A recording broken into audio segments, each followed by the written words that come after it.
Meus amigos, os massacres ocorridos esta semana na escola da cidade de Suzano, em São Paulo, e nas mesquitas da Nova Zelândia, precipitaram uma reflexão necessária e urgente, no sentido de que não deveríamos replicar nas redes sociais e também na imprensa, nos veículos de comunicação que usam imagens, as cenas desses massacres por pelo menos dois motivos, duas razões.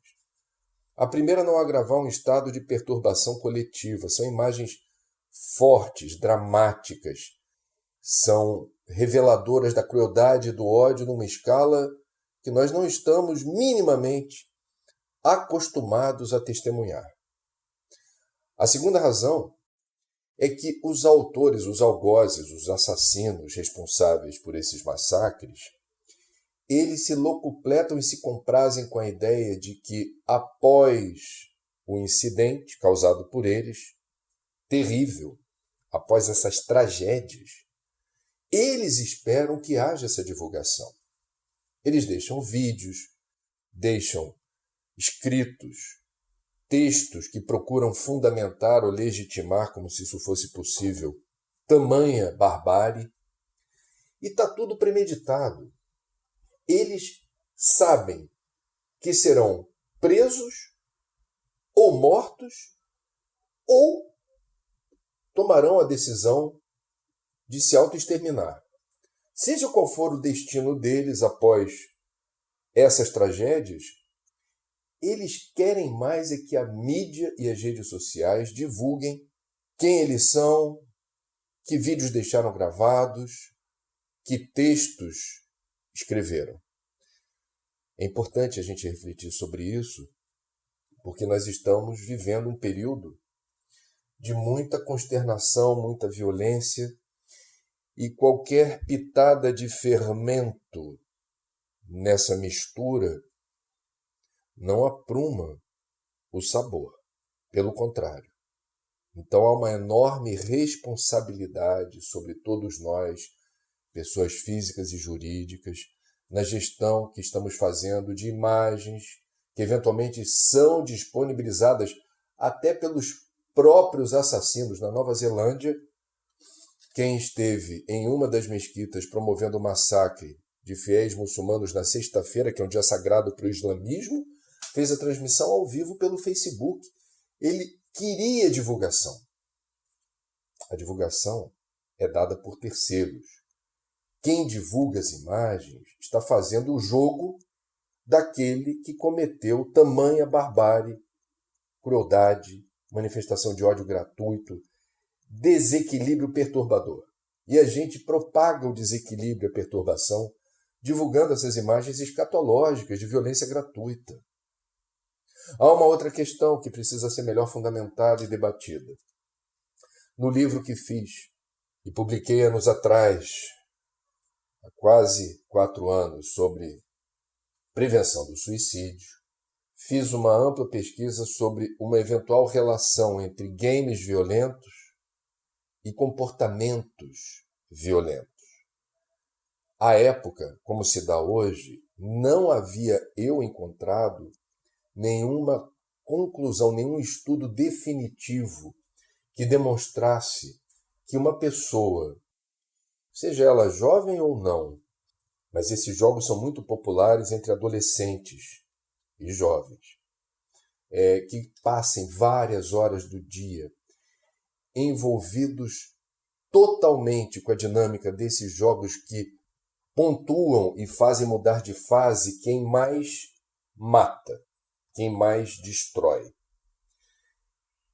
Essas horas consumidas nesses jogos violentos, como disse, não determinariam, nenhum estudo conseguiu concluir que quem se diverte participando desses jogos teria, por extensão, um comportamento violento ou que esses jogos servissem de estimulante para ações radicalmente violentas como essas que nós testemunhamos essa semana. Entretanto, é muito importante a gente se deparar com o óbvio. Qualquer atividade que a gente consagre várias horas do dia, repetindo um determinado exercício, um determinado procedimento, nós estamos nos programando mentalmente. É nutriente para a tábula rasa do cérebro. Todos os dias nós programamos o nosso cérebro. Nós temos o poder de definir um padrão mental. Isso é fato, também corroborado e confirmado por inúmeros estudos científicos. Eu vou dar um exemplo. A prática da meditação, os meditantes que levam a sério essa prática de esvaziar a mente e, de alguma forma, procurar aquietar o lado mais turbulento dos pensamentos, já se confirmou que você consegue, inclusive, mudar a massa encefálica, o volume da massa encefálica se altera, se alarga com a prática da meditação. Fato. Então, se tudo o que nós fazemos repetidamente interfere em alguma ordem de grandeza ou escala naquilo que somos, pensamos e sentimos, a pergunta é: qual seria o efeito, o resultado de várias horas do dia consagradas a jogos violentos? Porque se a ciência não conseguiu confirmar ou comprovar qualquer relação desses jogos com um comportamento efetivamente violento no mundo real, não virtual, o fato é que também não podemos derivar ou concluir que não há nenhuma intercorrência, nenhuma interferência na dinâmica dos seus pensamentos, dos seus sonhos, do seu inconsciente. É uma questão para a gente pensar e aprofundar. Pais ou responsáveis que atendem aos apelos dos filhos para que adquiram determinados games. Alguns deles, inclusive, são, nos Estados Unidos, X-rated, são proibidos para menores, porque as próprias autoridades reconhecem a virulência da dinâmica do jogo, que se estabeleça pelo menos uma negociação, um prazo, um limite de tempo, para que esse jovem, esse adolescente, não passe o dia inteiro matando virtualmente pessoas, na suposição de que isso não faz mal algum. Tenhamos, portanto, a noção de que violência é um fenômeno que se propaga com a preciosa ajuda dos incautos. A violência faz parte da história da humanidade. A divulgação da violência, rápida e instantaneamente, é um fenômeno moderno. E a gente precisa saber de que lado cada um de nós está. É importante. Não existe ponto neutro.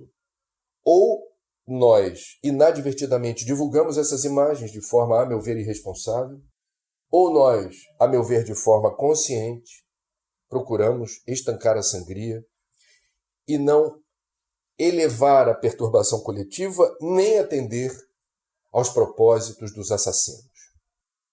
Até a próxima.